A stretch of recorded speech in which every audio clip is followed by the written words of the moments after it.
And you've been dropping like constantly, but was there ever a point where like you talked about it recently, I seen you post about it, like you feeling kind of different about the music or like wanting to step away from it.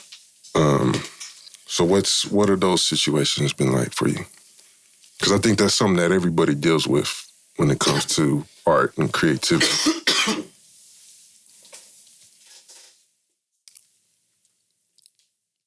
In 2020, trying to catch my breath and shit. Take your time.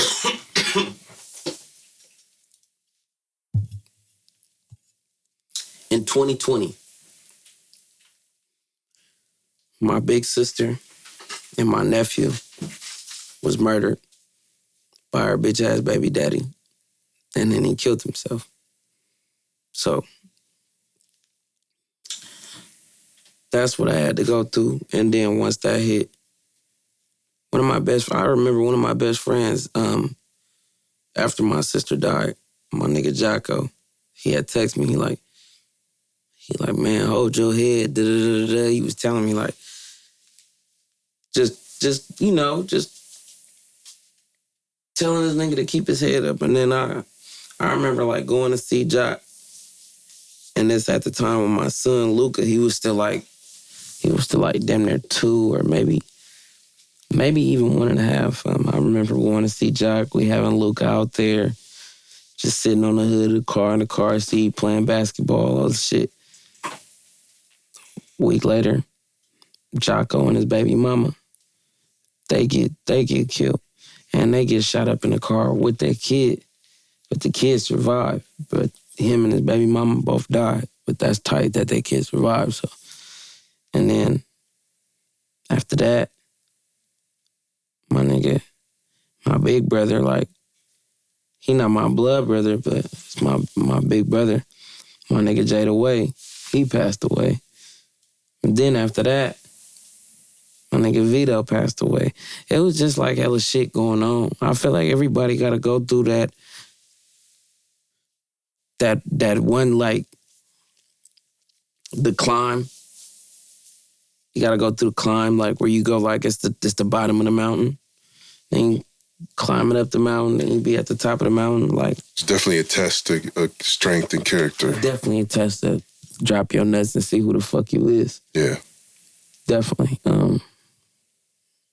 So I just went through a mental battle myself. Had to get myself right. Of course. Find out who I was again. Learn to find out my likes and dislikes and loves and all that type of shit again. I had to learn to, this shit crazy. I ain't never even talked about it before, but I don't know if you niggas never even lost a sibling before. But I had to learn to like, to talk to my siblings again because they look like my sister. You know what I'm saying? We had to learn how to love each other again because we all look like each other type shit. We had to learn how to love again because we got our kids and my sister mama don't really got my sister and her kids, but even though she got her grandbabies, it's like we had to get over that type of shit. But you don't never get over it. You don't never get better. You just learn to live with it. Every day I still think about it. Every day I miss my motherfucking sister. I got this painting.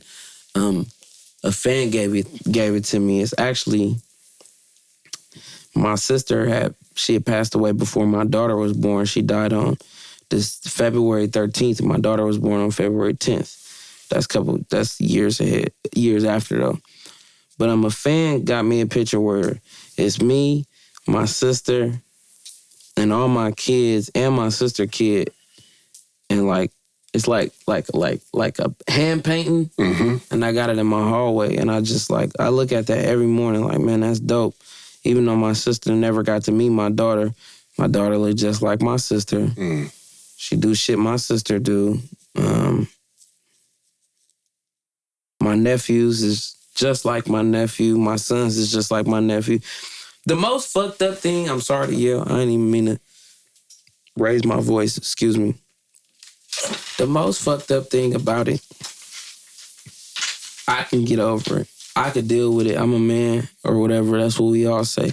I'm grown. I know how to cope with it.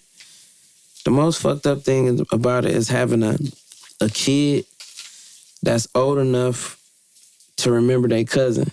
Right. My son still wake up and he be like, man, I miss my cousin. He be crying in the middle of the night. Sometimes, like, on holidays, he'll have a good time, and he'll just be opening all his presents, and then he'll get sad. Yeah. He'll be like, man, Kobe not here. And it's just, I gotta keep it together for that nigga, because baby Nef was the oldest to really recognize, like, man, my nigga gone.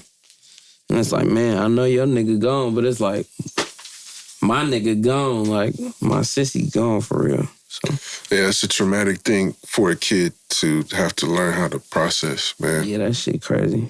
Really sorry for your losses, bro. All good. But I'm back, baby. Of course, and I appreciate you speaking so honestly, openly about it, because I think for people who are watching suicide is never the answer. I'm not to cut you off. Suicide is never the answer, bro. Of course. I done been through the deepest pits of hell, and I done walked through it and been back. I'm here to tell you, bro, suicide is never the answer, bro. I ain't even gonna lie to you. That's where I was going. I think there's gonna be people who see this and see you speak on this, and other times who are really gonna get some words that they need to hear out of it, bro. So I'm glad that you're using all this to inspire others and to keep going and to be there for your family. Mm-hmm. And of course, dealing with all that, you would want to take a step back from the music, but you've bounced back. And I'm really, I think that's what makes this new album, Forever the Pharaoh, so special.